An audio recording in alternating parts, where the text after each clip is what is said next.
ঢাকায় নিযুক্ত চীনের ভারপ্রাপ্ত রাষ্ট্রদূত লি ইউইন বৃহস্পতিবার সাভারে অবস্থিত জাতীয় স্মৃতিসৌধ পরিদর্শন করেন। সকালে ৩৫ সদস্যের একটি প্রতিনিধি দল নিয়ে তিনি সড়কপথে জাতীয় স্মৃতিসৌধে পৌঁছান। স্মৃতিসৌধে পৌঁছে তিনি শহীদ বেদিতে পুষ্পস্তবক অর্পণের মাধ্যমে মহান মুক্তিযুদ্ধের আত্মোৎসর্গকারী বীর শহীদদের প্রতি গভীর শ্রদ্ধা নিবেদন করেন। পরে তিনি স্মৃতিসৌধের বিভিন্ন অংশ ঘুরে দেখেন এবং মুক্তিযুদ্ধের ইতিহাস ও শহীদদের আত্মত্যাগের কথা স্মরণ করেন। পরিদর্শন শেষে রাষ্ট্রদূত বাংলাদেশের স্বাধীনতা সংগ্রামে শহীদদের অবদানের প্রতি সম্মান জানিয়ে বলেন, বাংলাদেশ ও চীনের মধ্যকার বিদ্যমান বন্ধুত্বপূর্ণ সম্পর্ক ভবিষ্যতে আরও সুদৃঢ় হবে। তিনি দুই দেশের মধ্যে ব্যবসা-বাণিজ্য, বিনিয়োগ ও অর্থনৈতিক সহযোগিতা সম্প্রসারণের মাধ্যমে পারস্পরিক উন্নয়নের উপর গুরুত্বারোপ করেন।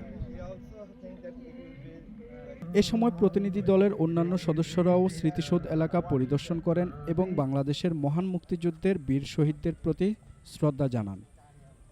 সাভার থেকে মোহাম্মদ দিদারুল ইসলামের তথ্যচিত্রে ওসমান গনি, ঢাকা টুডে।